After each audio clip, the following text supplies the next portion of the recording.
Hello guys, welcome back again sa ating YouTube channel, no, The Action Man. Una sa lahat, may galab shoutout po sa lahat ng mga kakampeng at sa mga hindi man mga kakampeng. Kung interesado ka sa video ito, patapusin mo na hanggang dulo at huwag nyo nang kalimutan na i-like at i-share ang ating video para malaman naman ang ilan sa ating mga kababayan na nagtutulog-tulugan sa katotohanan.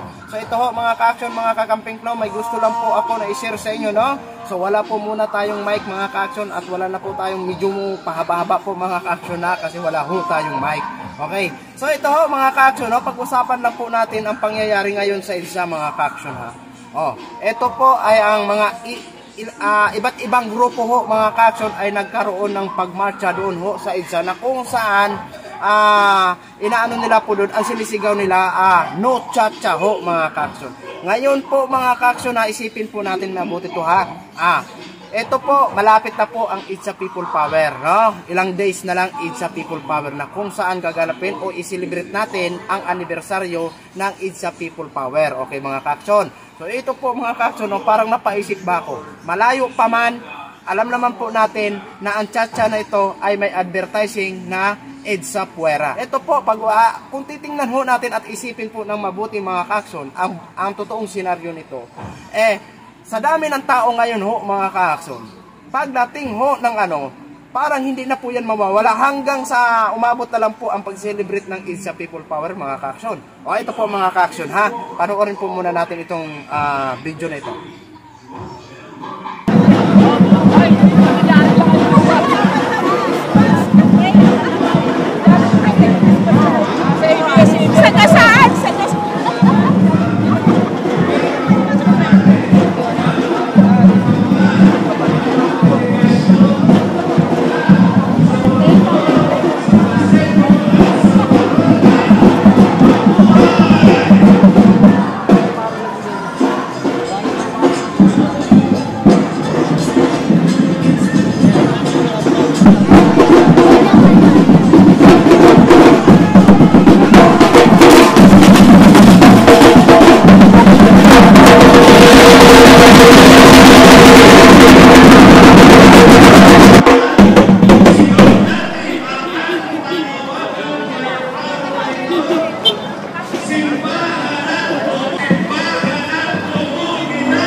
So yun na ho mga ka-action, mga makakamping no, napanood na po natin ang sitwasyon ho mga ka-aksyon.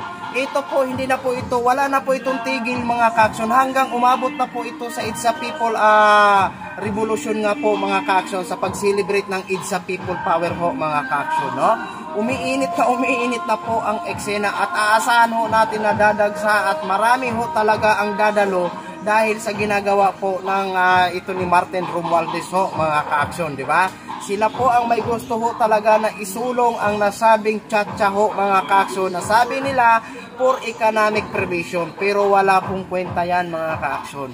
Kaya dapat lang po na ibasura ang nasabing tsa-tsa dahil wala pong ibang makinabang dyan kung hindi sila po na gustong tumagal at gustong tumagal sa kapangyarihan ng kung anong mayroong posisyon ho sila. Yun po ang totoo dyan mga ka-aksyon, di ba? Kaya po talaga na, dapat po talaga na ibasura po yan, wala po yan saysay. Hindi po yan makikinabang ang maraming Pilipino ho, mga ka-aksyon. At dapat ito po ang dapat i-review o pag-aralan ni Mr. President Bongbong Marcos. Kasi dati may mga later on, mga ano po ito si Mr. President Bongbong Marcos, na sabi niya hindi ito priority ang nasabing mga ganito, etc. Tapos kalaunan pala, mag-a-approve din po siya. Dapat nga po, Mr. President, pag-aralan nyo po ito ng maayos dahil kung inyo po yan igo na igo, naku po, bahala na po kayo Mr. President. Basta kami, ibasura ang nasabing tsa-tsa dahil wala po yung kakwenta-kwenta dahil gusto lang ng mga politiko na gustong tumagal sa kanilang posisyon.